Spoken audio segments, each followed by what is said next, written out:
Baik, perkenalkan nama saya Eko Mangunata Triaditya, NPM 119. Di sini saya akan menjelaskan mengenai sistem substruktur. Sebelum mulai presentasi ada baiknya kita mengucapkan panjelimat Om Swastiastu. Di sini saya akan menjelaskan mengenai inovasi sistem struktur masa kini mengenai substruktur. Pengertian umum dari substruktur adalah struktur bagian bawah bangunan yang berfungsi langsung dan berhubungan langsung dengan tanah, atau bagian bangunan yang terletak di bawah permukaan tanah. Untuk fungsi dari substruktur adalah sebagai perantara untuk meneruskan beban struktur yang ada di atas muka tanah yang berasal dari ban hidup maupun ban mati dan gaya-gaya lain yang bekerja di atas tanah pendukung bangunan tersebut. Untuk pemilihan pondasi, bila tanah keras terletak pada 2-3 meter, maka pondasi yang digunakan adalah pondasi dangkal, sedangkan bila perkerasan tanah pada kedalaman sekitar 10-20 meter di bawah permukaan tanah menggunakan pondasi dalam. Untuk jenis-jenis pondasi dangkal ada pondasi tapak, pondasi lajur, pondasi tikar, pondasi rakit, pondasi sumuran, pondasi umpak, dan terakhir ada pondasi plat beton lajur. Yang kedua ada pondasi dalam. Pondasi dalam terdiri dari 3 bagian, yaitu pondasi tiang pancang, pondasi piers, dan pondasi bore pile. Selanjutnya pada bagian inovasi substruktur ada pondasi sarang laba-laba, pondasi seismik isolator rubber, dan pondasi spring damper. Yang pertama ada pondasi sistem konstruksi sarang laba-laba. Pondasi sistem KSLL merupakan pondasi bangunan yang kokoh dan ekonomis dengan pemanfaatan tanah sebagai bagian restruktur. Pondasi ini cocok untuk bangunan bertingkat antara 2-8 lantai yang didirikan dari atas tanah dengan gaya dukung rendah. Untuk penemu dari sistem ini adalah Insinyur Riantori dan almarhum Insinyur Sucipto yang dikembangkan pada tahun 1976. Namun belakangan ini baru ramai digunakan oleh halayak. Konstruksi ini sistem konstruksi pada pondasi bawah atau substruktur yang merupakan sistem kombinasi antara sistem pondasi plat beton pipih menerus dengan sistem perbaikan tanah. Pada bagian rib-rib yang tegak dan kaku tersebut membentuk petak-petak segitiga dari tampak atas. Dengan tiap ketebalan per 20 cm dilapisi dengan tanah atau pasir. Yang konstruksi ini menyerupai kotak beton raksasa terbalik. Jadi bagian ini merupakan bagian kotak yang dibagi lagi menjadi segitiga sama sisi dan dibagi lagi menjadi segitiga siku-siku. Bagian ini merupakan bagian perkerasan tanah dan perbaikan tanah yang dilapisi dengan bagian pasir dan bagian tanah. Selanjutnya, konstruksi ini dibagi menjadi 2 konstruksi. Yang pertama ada konstruksi beton dan yang kedua ada perbaikan tanah. Tahap-tahapannya ada, yang pertama itu ada galian jalur rib. Yang kedua ada pemisihan rib. Ketiga ada pengecoran rib. Dan yang selanjutnya untuk perbaikan tanahnya menggunakan pengurugan. Selanjutnya ada pemadatan dan hasil akhirnya seperti ini. Selanjutnya terdapat 3 jenis rib, yaitu rib settlement, rib konstruksi, dan rib pembagi. Jadi di bagian kanan bisa dilihat ada gambar sketsa tampak samping dari rib tersebut. Ini adalah tampak samping dan ini tampak atas dari bagian rib tersebut.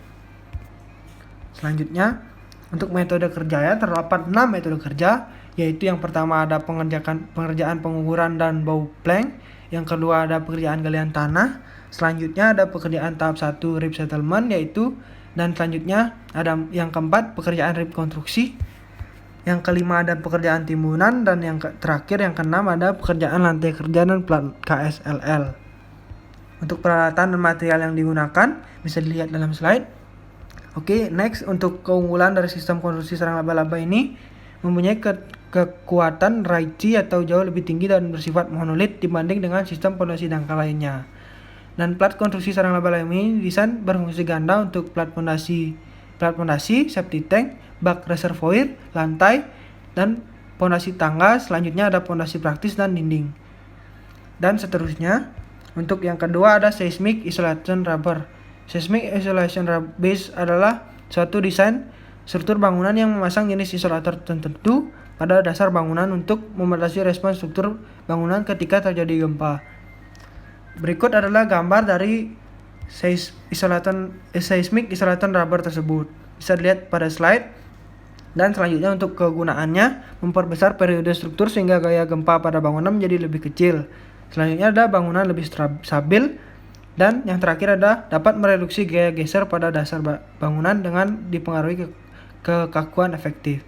Untuk karakteristik dari struktur ini mengurangi respon gaya dengan fleksibilitas dan meningkatkan gaya respon gaya. Pemborosan energi untuk mengontrol isolasi perpindahan sistem, dan yang terakhir ada kekuatan pada level beban rendah seperti goncangan angin dan gempa kecil. Untuk tipe-tipenya ada yang pertama ada elastomeric bearing. Bisa dilihat di bagian kanan itu merupakan penampakan dari elastomeric bearing. 3 jenis elastomeric bearing diantaranya ada low damping natural, high damping natural rubber bearing, dan yang 3 ada lead rubber bearing. Bisa dilihat dari tampak dari 3 jenis tersebut, bisa dilihat dipotong bagian pinggirnya dan terlihatlah seperti itu lapisan-lapisan dari bagian tersebut. Selanjutnya ada sliding bearing yang terdiri dari flat sliding bearing, yang itu bantalan tidak menambah periode struktur alami tetapi membatasi gaya geser yang dipindahkan ke superstruktur. Berikut adalah gambar dari sliding bearing tersebut. Bisa dilihat sliding bearing memiliki ketahanan seperti di gambar tersebut, dan untuk penempatan dari sliding bearing tersebut diletakkan pada bagian tengah bangunan. Untuk di bagian samping menggunakan elastomeric bearing. Selanjutnya untuk komponen pada seismic isolator rubber terdapat 7 komponen dari bagian tersebut. Yang pertama ada upper slide plate. Selanjutnya ada 2 robo slide pada bagian bawah dan pada bagian atas. Selanjutnya ada calotte, ada robo slide PT FE, dan yang terakhir concave plate, dan pada bagian bawah yang melekat pada tanah memiliki lower sliding plate. Selanjutnya berikut adalah gambaran bagaimana bangunan ini